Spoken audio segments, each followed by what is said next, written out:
3年前，极寒末日突然降临，全世界瞬间变成冰封地狱。我在这小区里苟延残喘了3年，靠着前期囤的那点东西和一身求生本事活了下来。3年里，我收留过饿得半死的人，分过仅剩的食物给邻居，甚至把自己的取暖设备借给有老人小孩的家庭。我以为末日里人心还在，我以为善有善报，我错得一塌糊涂。最后这1个月，我接济过的赵强联合小区里另外几户人家，趁我生病虚弱的时候，撬开了我的门，抢光了我所有的东西，把我扔在这零下110度的风雪里等死。我闭上眼睛，最后一滴眼泪在眼角冻成了冰珠。如果有来生，我绝不再当什么圣母。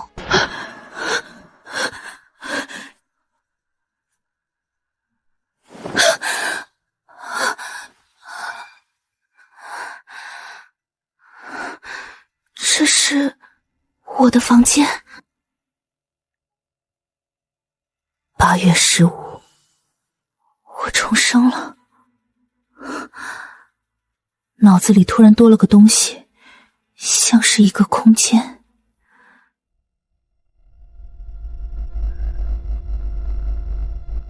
至少1万立方米，取放随心，就像呼吸一样自然。这储物空间竟然能保鲜。前世物资不够，我无数次饿得头晕。这一世，我不会再犯同样的错误。这暖意，暖得让人想哭。没人知道90天后这里会被极寒吞噬。我需要列一个末日生存的清单，庇护所、物资、防御、能源4样东西缺一不可。我有父母留下的近郊独居住宅，1套80平米的地下室，1个储物空间，还有90天，够了。前世第一次见到团子是末日降临后第3天，那时候他饿得只剩一口气，蹭着我的裤脚，软得像一团棉花。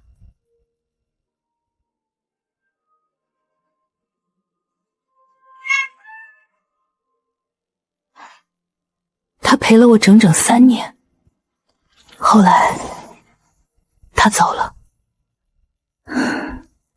这一世我不等末日降临后才去找他，现在就去把团子带回来。这热闹喧哗像一场暴风雨前的死寂。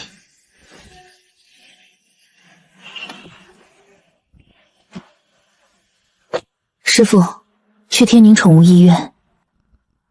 只有我知道，那轮太阳已经在变冷。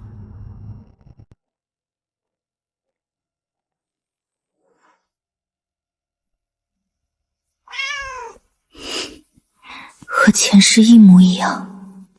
你想领养它吗？要，现在就要。它之前有点怕人，但好像特别喜欢你呢。它叫团子。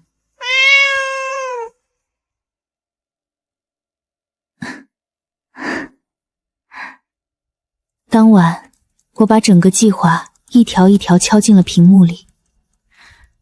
庇护所早就定了，远离市中心，人少，简直是老天爷赏饭吃。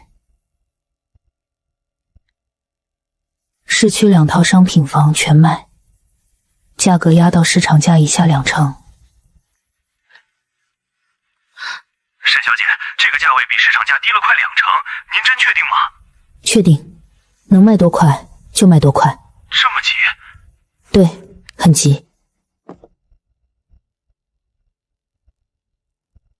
管它涨还是跌，赚还是亏。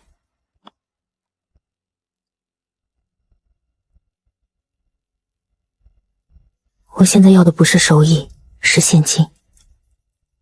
2套房，清仓的股票基金，再加上父母留下的积蓄，凑出来的这笔钱足够我全力去准备了，足够把庇护所修成铜墙铁壁，足够囤下吃几10年的物资。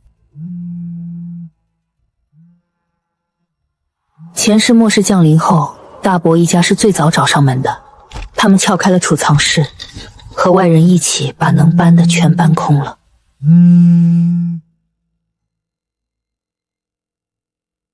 晨晨，听说你要卖房，是不是缺钱？大伯母这里还有点积蓄，过来坐坐。需要提防的人，这一次我把他们排在最前。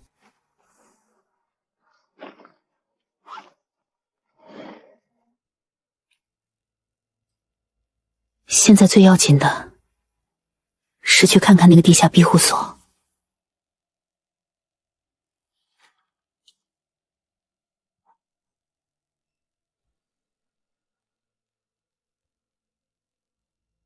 不到1天，全款卖出，7天内过户。前世为了这2套房，我每个月省吃俭用还房贷，如今一口气全卖了，反而轻松。沈小姐，您这几只股票走势都不错，现在清仓的话，基金呢？有3只封闭期还没满，现在赎回扣费比较高。全清。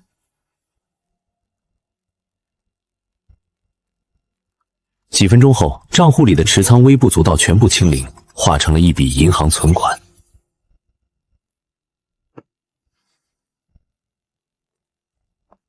卖房的、清仓的，加上父母的积蓄和卖车的钱，全到账了。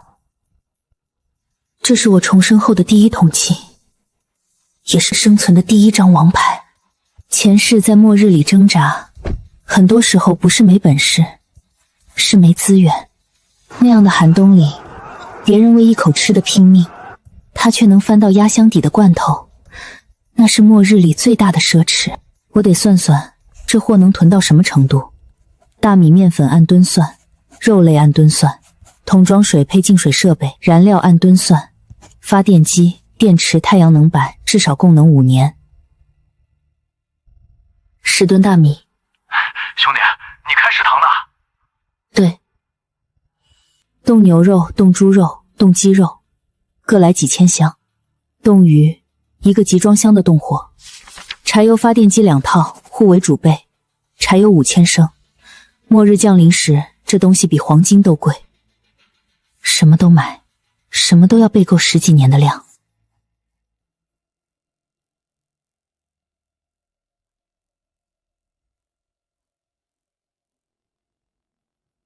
唯一的遗憾，储物空间只有1万立方米。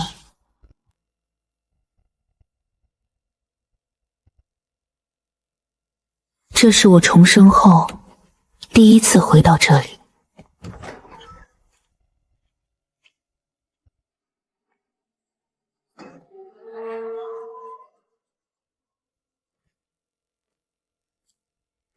80平米的地下室，空荡荡的。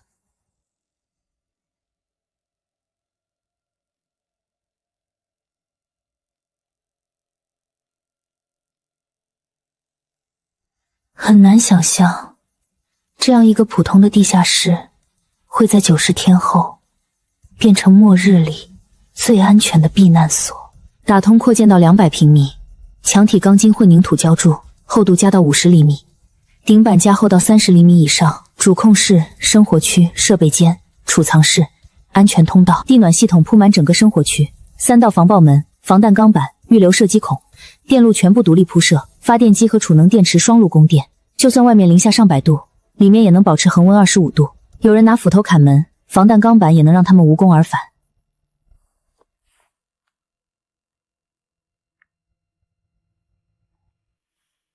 是老周吗？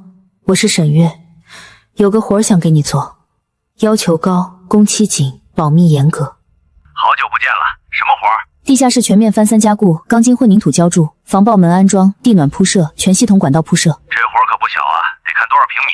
大概200，我出200万，30天完工。施工队驻现场，全封闭作业，签保密协议。你这是要干嘛？囤末日物资，你猜？接200万，30天完工，材质和工艺我亲自盯着，保证比图纸上的还要好。那就说定了。距离末日还有88天。你听说了吗？老沈家那丫头把市区那2套房子全卖了，还清仓了全部股票，不知道想干什么。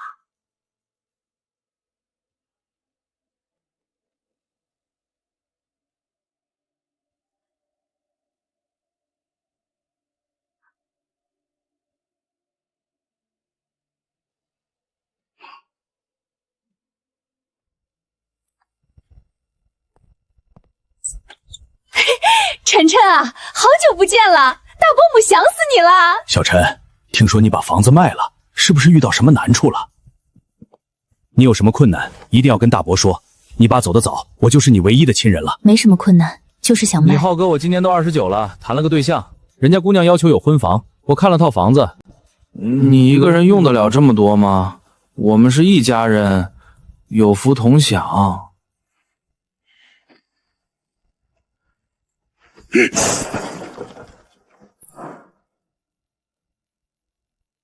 不借，1分都不借。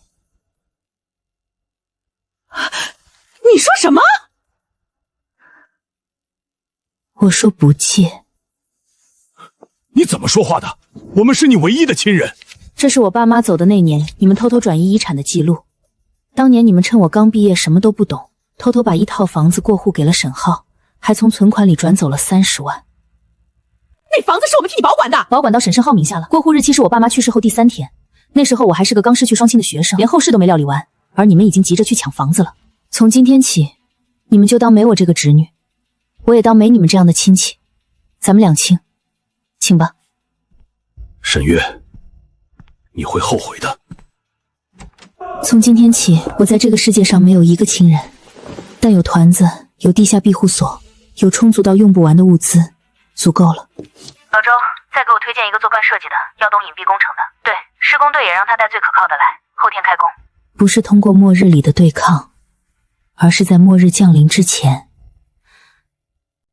用最干净利落的方式，把所有后患全部不沾。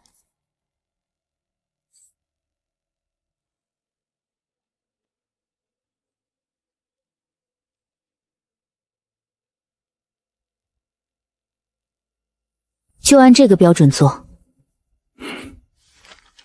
改造工程就此启动。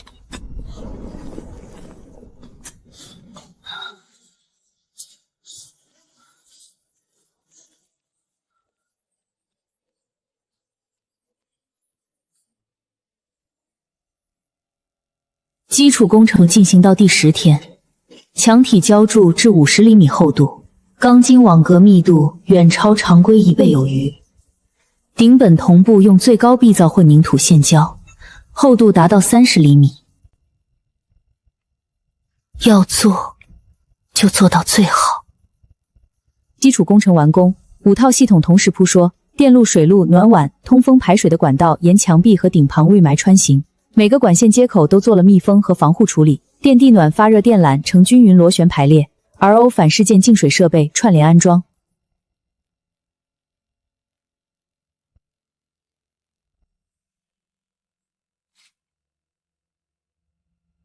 在这个未完工的 B 片所里，每一处细节都关乎生存。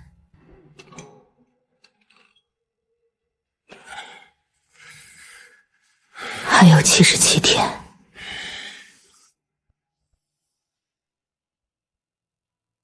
主体工程完工，3道防爆门运抵现场，最外面1道钢制防爆门厚达8厘米，中间第2道采用复合结构，防弹钢板夹陶瓷内芯。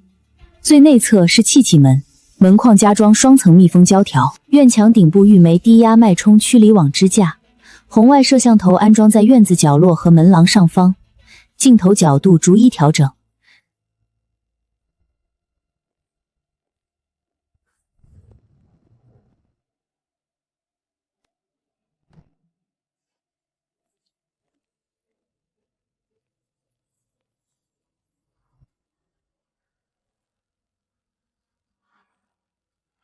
现在合法。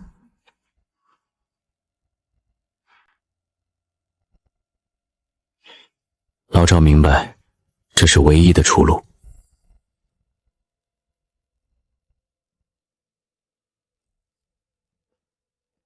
谢了。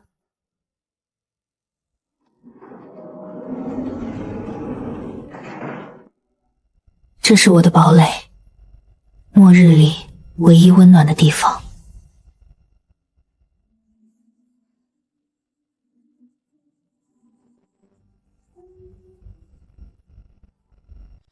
物资囤货的序幕也该拉开了。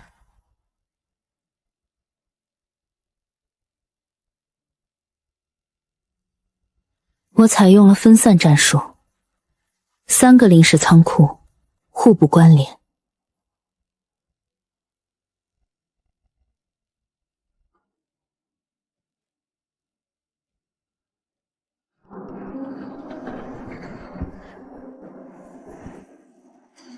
第一批到的是米面粮油，大米和面粉是主食的基础，5吨杂粮，1卡车的储备食品。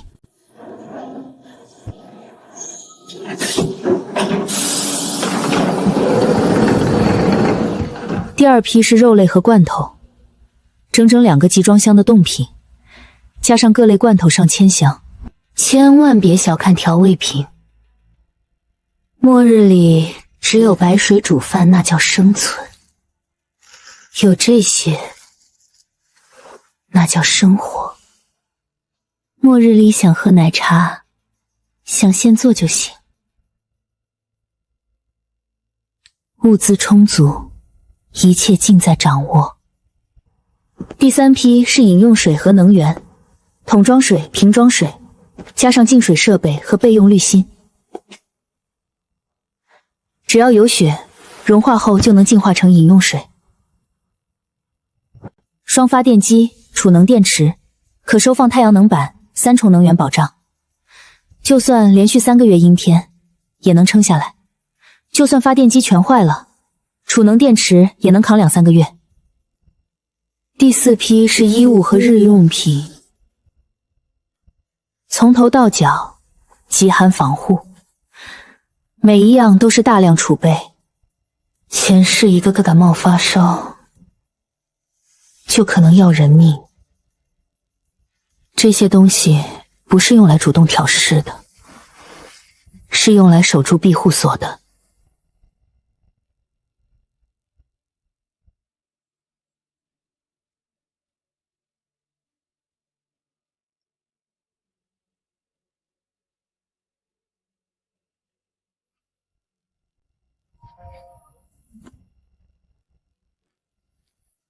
我像一只忙碌的松鼠，疯狂地催着过冬的果实。这些物资足够用很久。储物空间恒温恒湿，东西放进去永远不会变质。外面的货架也满满当当。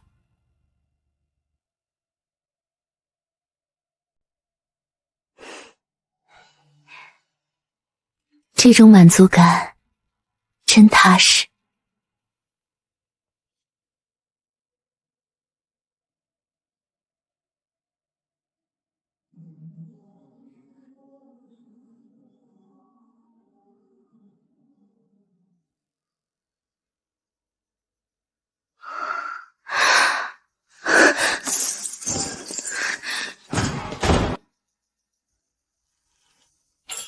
和前世一模一样，整整3年，在那个冰冷的世界，它是我唯一的温暖。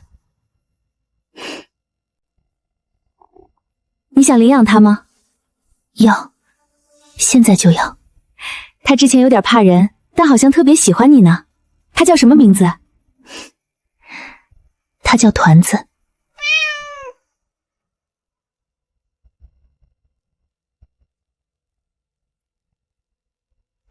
时间仿佛慢了下来，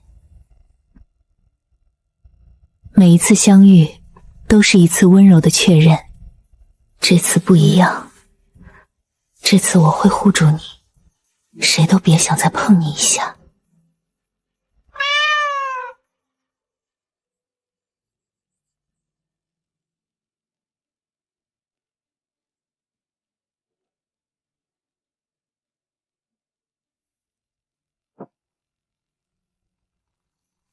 前世没能给你的安全感，这一世一定加倍补上。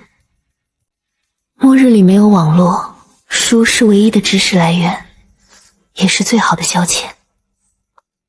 上万部电影，上千部电视剧，几百款单机游戏，末日里的娱乐中心。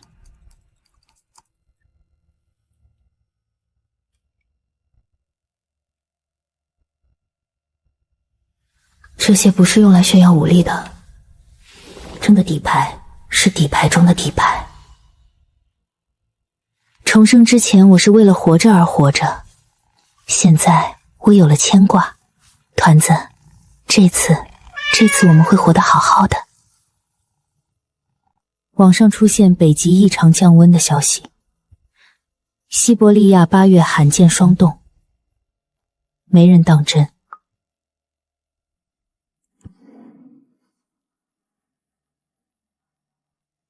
45天后，零下20度，然后一路暴跌，永不回头。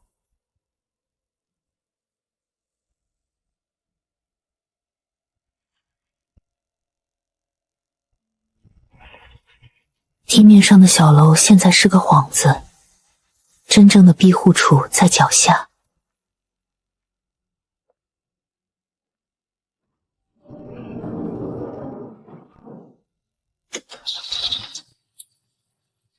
末日来临前的最后一次例行检查，一切正常。续航12天，双路切换正常，电力系统冗余充足，我们有时间等待。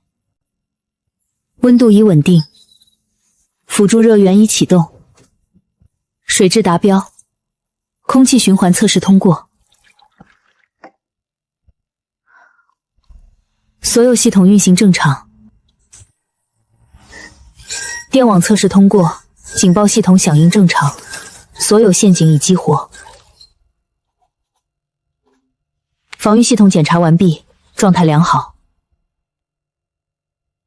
一切准备就绪。气象局发了寒潮预警，社交网络上没人当真。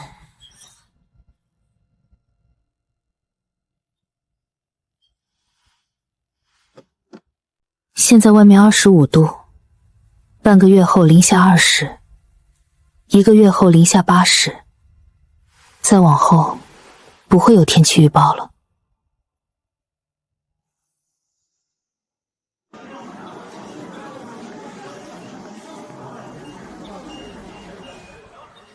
人们的恐慌只持续了2-3天，超市货架重新被填满，该上班上班，该追剧追剧。你不能吃辣。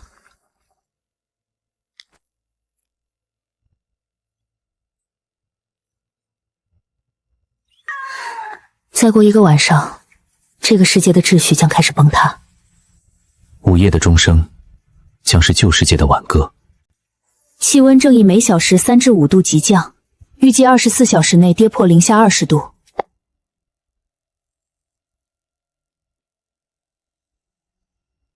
地表温度开始异常下降。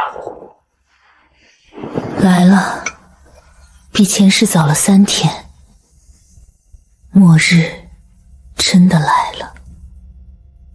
庇护所系统一切正常，强寒潮即将来袭。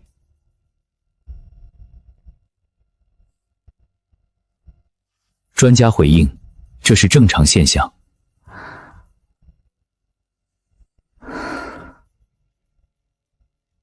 在这封闭的世界里，我时常想起那些被遗忘的日光，它们像梦境一样遥远而清晰。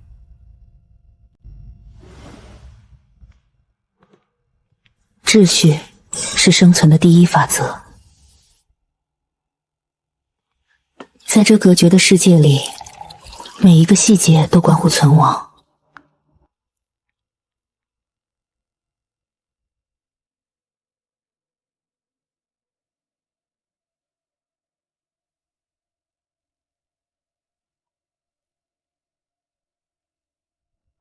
晨晨，开门，我们是你的家人。我好歹是你你二叔，你不能见死不救。在末日降临的第300天，沈月第一次收到了来自外界的家人信号。有些告别是无声的。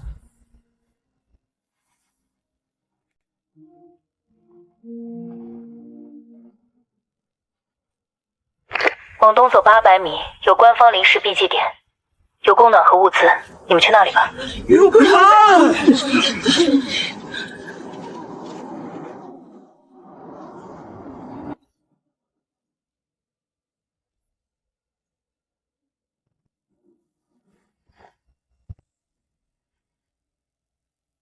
一切正常，等待午夜。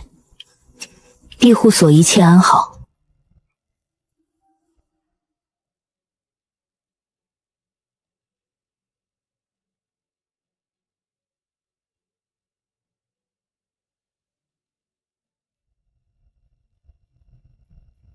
外面是零下12度，这里永远是25度。睡啊，睡吧，这里很安全。末日降临了，但我的世界才刚刚开始。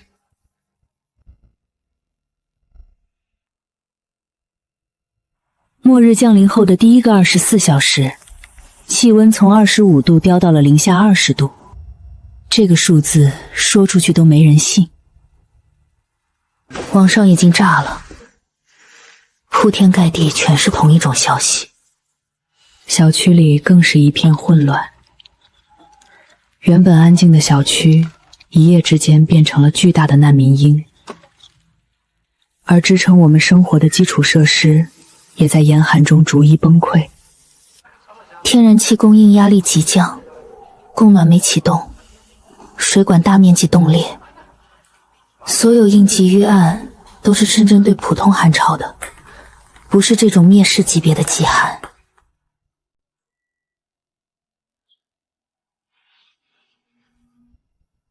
而我的地下避荒所里，恒温25度。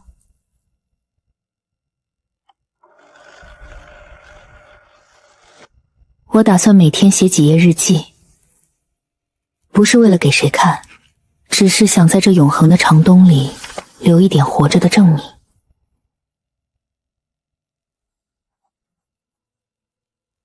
别人在外面受冻，我在庇护所里安稳过冬。这话说出来有点残忍，但这就是现实。在这个末日里，安稳就是最大的奢侈。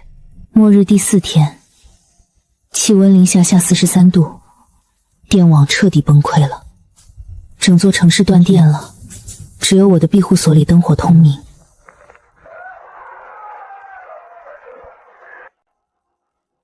第5天，气温零下50度，人一旦失去热量来源，从失温到死亡只需要几分钟。前世就是这个赵强。沈月，求求你开开门，我家老爷子快冻死了，孩子也快不行了，快不行了，你开开门让孩子进去暖和一下一会儿。你们几个人？8个人，都是咱们小区的邻居，我们不会给你添麻烦的，就是进屋暖和一下。8个人，如果开了门你们进来了，之后再来18个、28个人，我开还是不开？我这里的物资只够我一个人用。东边3条街的体育馆已经改成避难所了，你们去那里。开门！再不开门，我们砸门了！你一个人肯定囤了不少东西吧？拿出来分！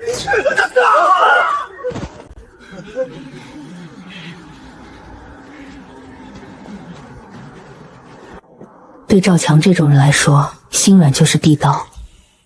这一世，我不会让自己再挨第2刀。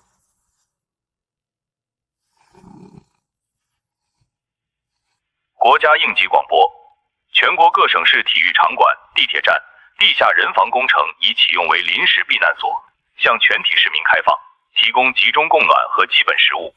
请听到广播的市民前往就近避难所。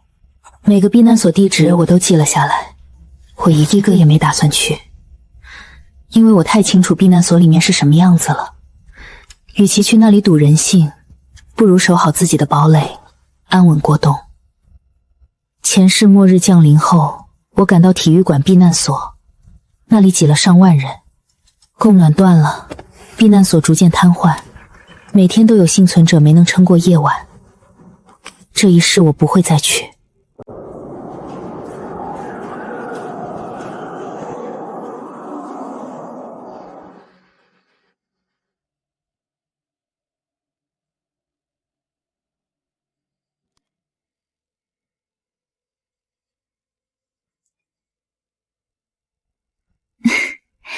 你不能喝，你有自己的。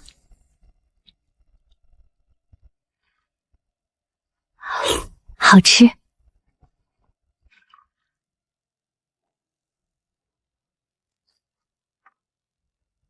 我们很好，他们中的一些人会回来的，回到这栋唯一亮着灯的房子来。我等着。各避难所陆续崩溃，供电供暖中断，秩序崩塌。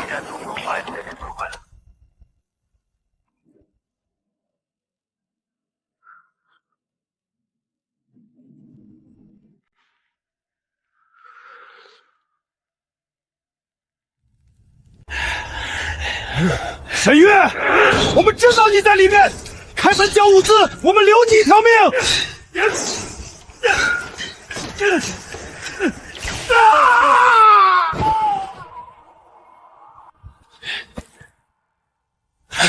第一次警告，离开这里。你一个人，我们6个人，你能怎么样？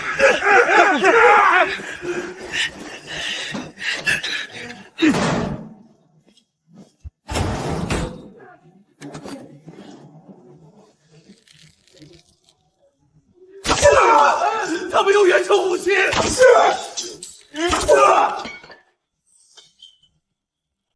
第二次警告，也是最后一次，离开这里。我走。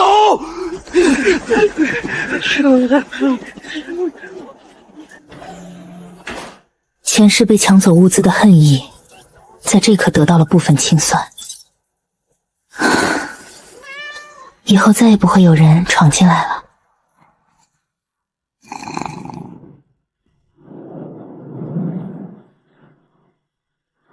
零下70度了，柴油快没了。那些信号我都听到了，但我一次也没有回复。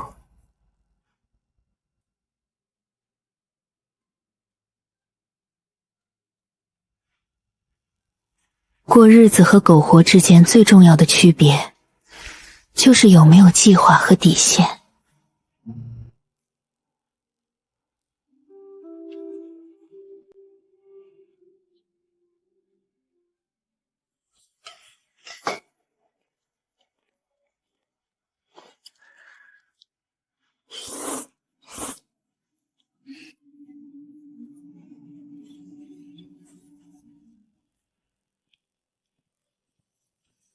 外面已经是灭绝级别的地狱了，可庇护所里居然种出了生菜。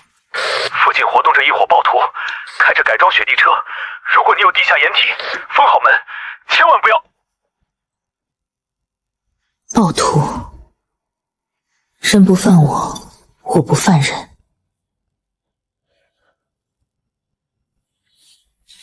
极寒之下，金属会变得像玻璃一样脆。断裂声在空旷的街道上回荡，像末日自己的呼吸。前世太多人因为不会处理冻伤而失去手脚。正确的复温方式，坏死组织变日，截肢确境，这些知识比食物还珍贵。储物空间不只是个仓库，学会分区管理之后，取东西只需要一个念头，米、肉、药1秒到手。保鲜实验也做过了，热汤放进去，1个月后取出来还是烫的，这意味着可以提前做好大量熟食储存起来。看，这就是空间保鲜的好处，随时能吃上热乎饭。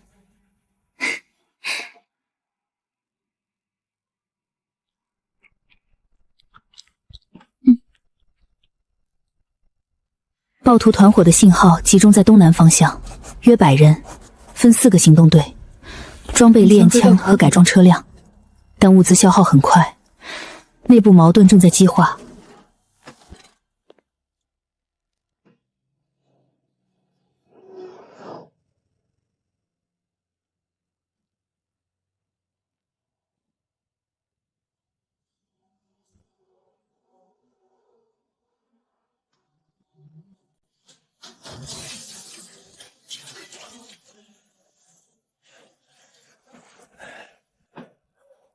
老大，那栋房子还没搜，看着不太一样。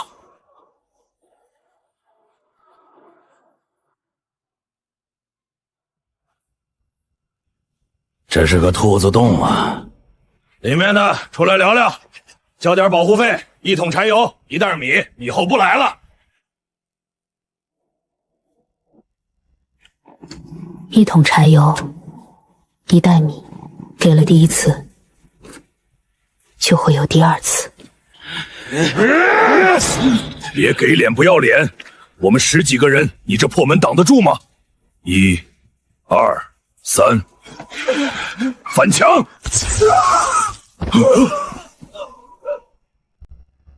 打开，快！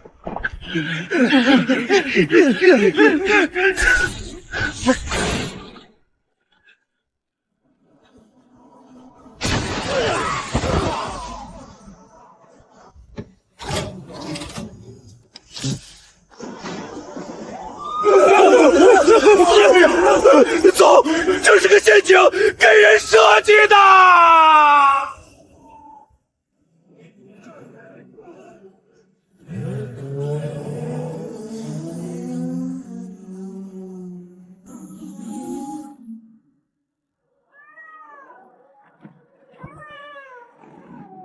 没什么，吵了点儿。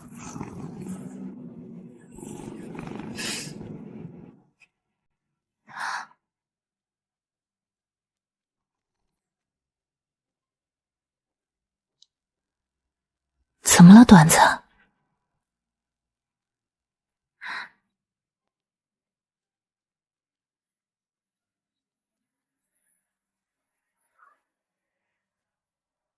探子，他们想知道这里住的什么人。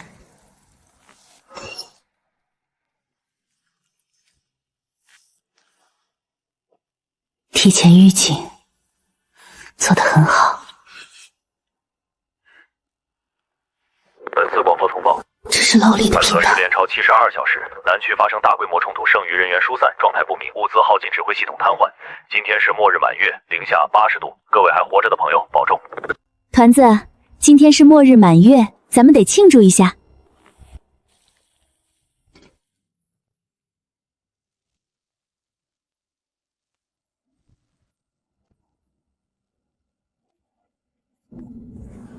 干杯！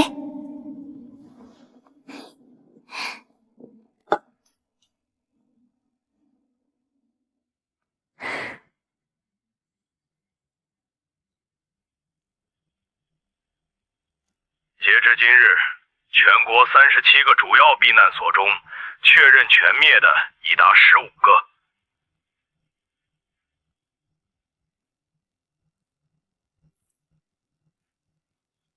外面零下80度的人间地狱，里面恒温25度，天堂地狱仅1墙之隔。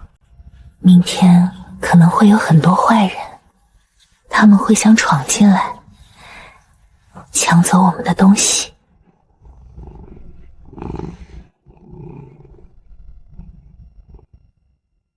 这次不一样，不管是赵强还是暴徒头子，一个都进不来。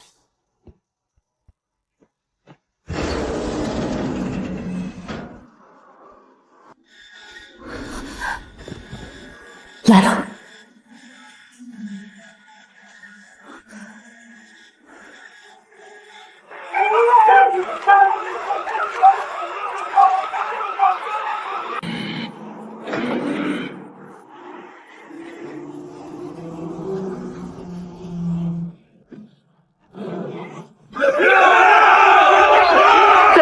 次警告。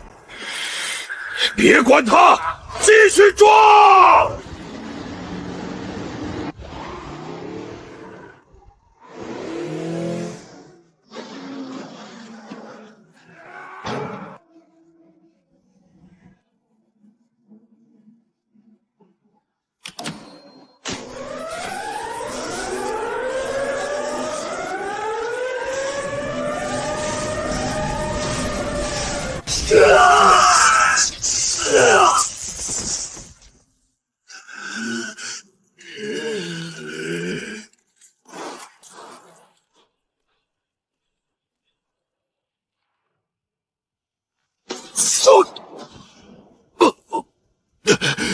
你到底是什么人？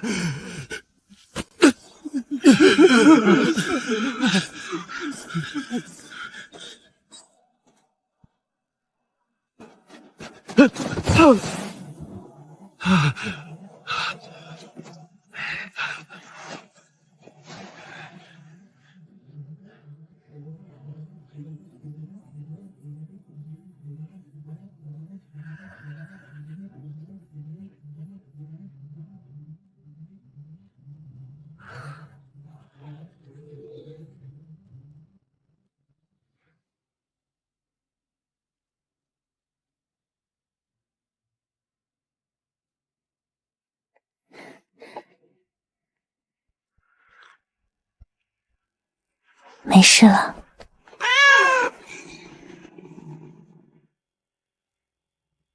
据多个信源确认，爆头团伙已全数撤离，头目受伤，已停止活动。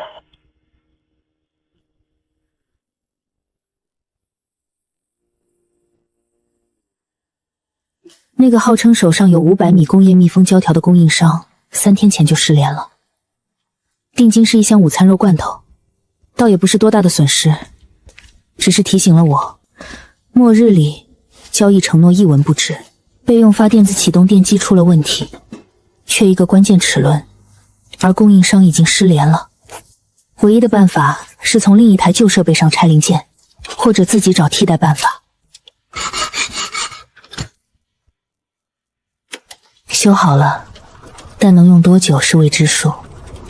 这提醒我，任何来供应链的备用方案都有隐患，能自己动手解决的才是真正的保障。物资太多了，光靠脑子记不过来。我建了一个电子索引，货架编号、存放内容、保质期、剩余量，库存清单一目了然。需要什么，扫一眼就知道还剩多少，在哪一层。储物空间最大的优势不是容量，而是取物速度。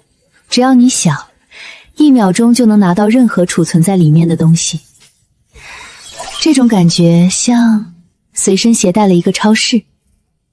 水培蔬菜已经稳定产出了，生菜每2周收银一茬，小番茄每天熟透5-6颗，草莓也开始挂果了。新鲜蔬菜在末日里是奢侈品，而我这里每天都能吃到现摘的沙拉。有人收到了吗？偶尔会有求助信号，我都听到了，但一次也没有回复过。不是冷漠，是规则。在这里，多一个人就是多一份风险。我的物资能撑20年，但那是为一个人准备的20年。极寒降临整整2个月，气温跌至零下100度，地表彻底沦为生命禁区。各位还活着的朋友，如果你们有地下岩手，请继续坚守。老李的声音比1个月前沙哑了许多，但他从不谈论自己的状况，只专注播报。水培蔬菜已实现自给自足，每日所需新鲜蔬菜完全够用。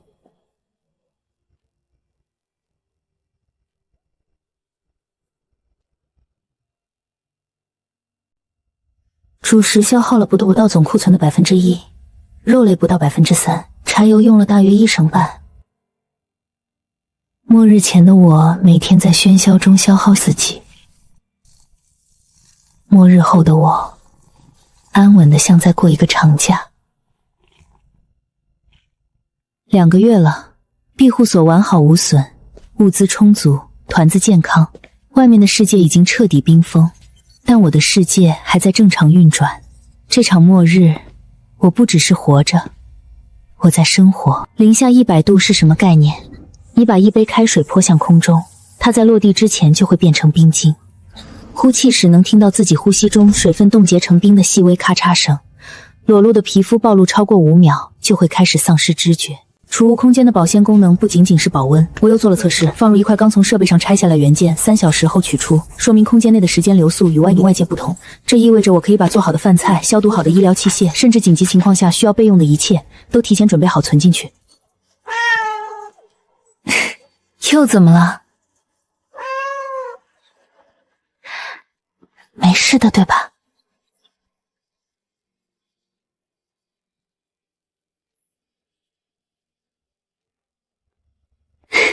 你这好奇心，末日前、末日后都一样。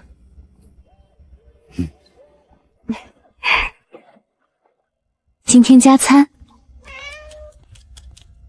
暴徒团伙彻底散了，有人投降，有人逃散，有人冻死在路上。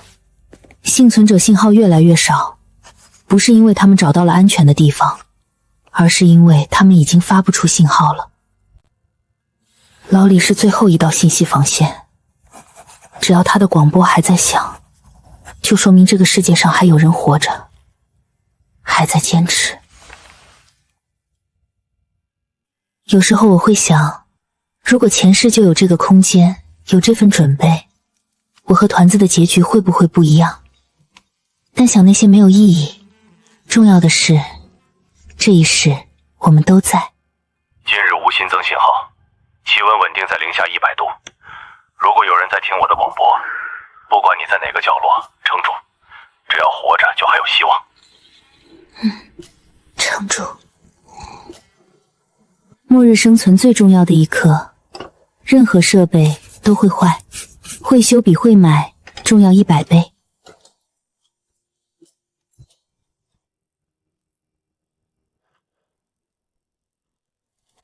我建了一个应急维修空间格子，万一外面进不去储藏室，或者设备在紧急情况下损坏，我只需要一个念头，整套维修工具和替换零件就在手里。你这日子过得比我还舒服。前世在末日里，团子从来没吃饱过，这一世他终于不用再挨饿了。暴风雪偶尔停歇的时候，你会看到这座城市变成了完全陌生的样子，所有的建筑都裹着厚厚的冰层，反射出一种诡异的蓝白色，像一座被时间冻结的鬼城。零下100度对电子设备的伤害是累积的，摄像头一个接一个的失效。我想尽了办法，加热带、保温罩、定期除霜，但每次出去维护都是一次极寒挑战。每次外出维护都是在跟时间赛跑。4分钟，这是我在零下100度环境下安全操作的时间极限。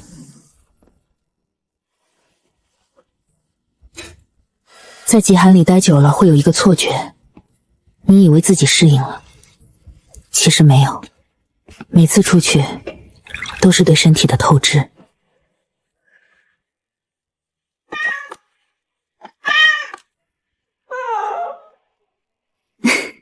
你是不是以为我看不见？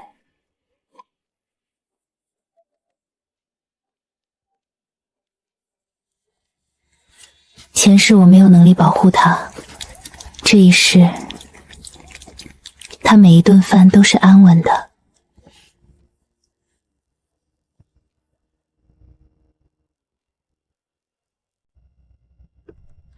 B区避难所还有供暖，A区已经没人了。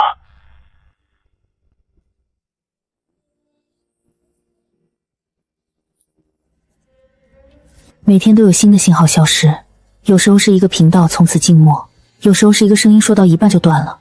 我不知道他们是找到了更安全的地方，还是没能撑过去，但我知道这个城市里还活着的人正在以肉眼可见的速度减少。水培系统运行稳定，但我每周都会全面检查一次，根系的颜色、营养液的 pH 值、光照时长，每一个细节都不能马虎。保鲜实验到了第3个月，草莓的色泽、香气、口感跟放进去那天没有任何区别，煎饺的皮依然劲道，底部酥脆。这说明空间的保鲜不仅仅是不坏，而是状态完全锁定。这意味着我可以先大量制作各类食品，包子、饺子、卤味、烤制品，全部存进去，随时取用。末日里的生活品质靠的就是这个。既然空间可以锁定状态，那就批量备餐。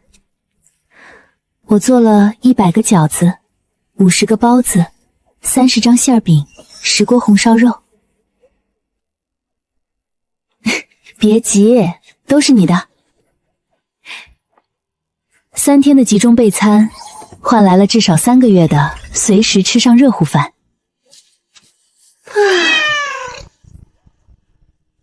这是前世我和团子唯一一张合影。末日里没有打印店，照片托一个路过的小贩用移动打印机做的，过了图一直带在身边。现在不用怀念了，它就在这里。我是沈月，我在庇护所里，一切都好。有时候我会对着电台说一句话，不发出去，只是说给自己听，提醒自己我还是一个人，但我还活着，还清醒，还在坚持。安静是最大的奢侈品，不用听外面的哭喊，不用闻烧焦的味道，不用在黑暗中发抖，只需要安静地坐在这里，看书、喝茶、陪猫。在末日里能吃上新鲜水果，是一种近乎奢侈的幸福。苹果是在末日降临囤的，存放在储物空间里，跟刚摘下来一样新鲜。橙子也是。有时候我会想，外面的世界已经彻底崩塌了，而我在这里吃水果看电影，这种反差大到不真实。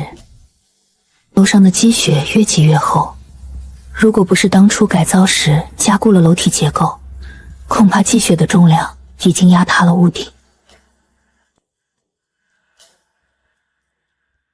人吗？我在地下室。这些信号越来越少了，有的人找到了新的避难所，有的人没有。我不能回应，一旦开了这个口子，就再也关不上了。这个决定很冷血，但它是对的。货架记录和食物必须一一对应。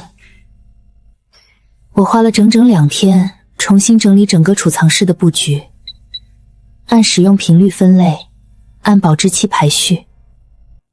水培番茄的口感比超市买的好太多了。阳光代替了激素，营养液代替了化肥，每一颗都是自然熟透的。短子的听觉比人类泯灭得多，有时候我什么也没听到，但他已经察觉了。虽然这次只是一根树枝被积雪压断。我重新梳理了避风所的逃生路线，虽然现在的局面还算稳定，但居安思危，万一哪个刁门失效，或者通风管道被彻底堵死，我必须知道每一寸空间的走向。末日之前我不常翻相册，太忙了。现在我有大把的时间，每翻一页都是一次穿越。如果他们在天有灵，看到我把这座老宅变成末日堡垒，不知道会说什么。他们把房子留给了我，我用它活了下来，这就够了。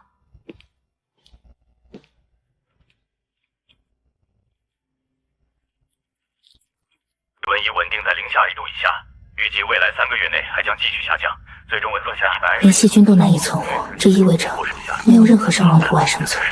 但庇护所的食物和水，有团子，有书，有电影，我能在这里住一辈子。如果说末日是一场比赛，我准备了90天。前世在风雪里冻死的时候，我最后的念头是，如果有来生，我不会再当圣母。来生来了，我没有当圣母，我活下来了。没有暴徒再来了，没有亲戚上门，没有人需要我拯救，也没有人能伤害我。这个永恒的长冬里，只有我和团子，以及这间25度的庇护所。风雪继续下着，覆盖了一切，人类的文明，城市的喧嚣，所有的爱与恨，都被埋在这片白色的沉默之下。而在这片沉默之下，有一个小小的庇护所，里面住着一个女人和她的猫，他们都很暖和。我复盘了一下这次交易失败的过程，问题出在轻信。我把末日前的商业习惯带到了末日后的世界，一个陌生频道的承诺，我就预付了定金，损失不大，但教训深刻。从今以后，以物易物必须当面交割，不见兔子不撒鹰。上次备用发电机的齿轮问题虽然修好了，但毕竟是替代件，寿命有限。我需要在它彻底报废之前找到更持久的解决方案。旧电机改装，这活我没干过，但有图纸和工具可以试试。3毫米的差距，不大不小，刚好不能用，但又差的不多。一个合适的轴套解决了问题。等这台备用发电机的原装齿轮彻底报废，这个改装电机就能顶上。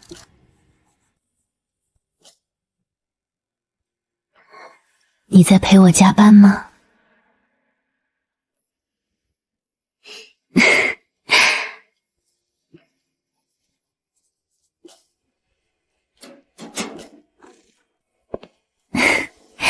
你是在检查通风系统吗？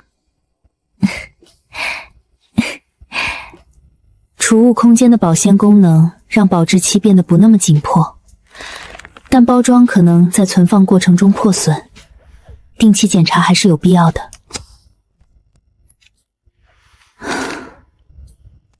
批量备餐越来越顺手了，每次做一批能存够1个月的量，想吃的时候直接取出来，跟刚出锅一样。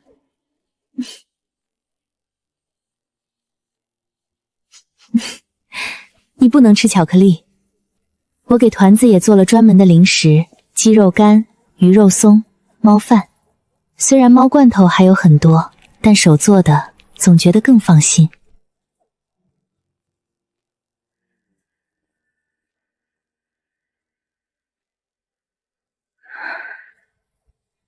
水培系统的营养液循环原来需要手动定时开关，我用手头的旧零件做了一个自动循环定器，每6小时循环一次，每次10分钟，自动循环系统运行正常。末日里最容易的事就是失去时间感，没有日出日落，没有通勤上班，没有社交活动，日子很容易混成一团。所以我给自己定了作息表，规律是保持心智健康的最后一道防线。一个新的频段，摩尔斯电码，我花了大约10分钟才破译出开头几个字母 SOS， 重复发送，后面跟着一组坐标400公里，在零下100度积雪数米厚的条件下，这个距离等于无法抵达。我把坐标收进了记录簿里，也许有一天会有用，也许永远不会有。别碰坏了。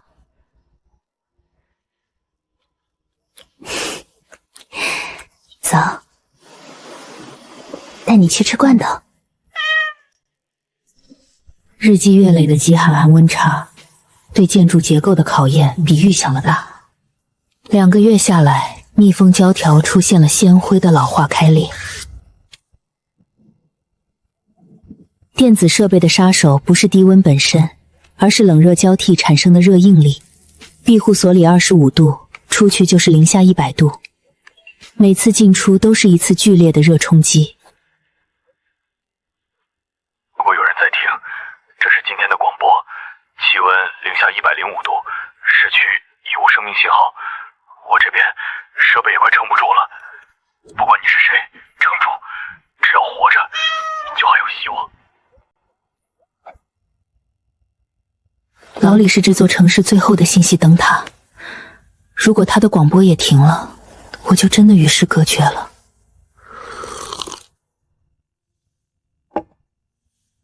有时候我觉得团子能感知到我的情绪，每一次我心情低落的时候，他都会主动过来蹭我。在末日里，这个小生命的陪伴比任何物资都珍贵。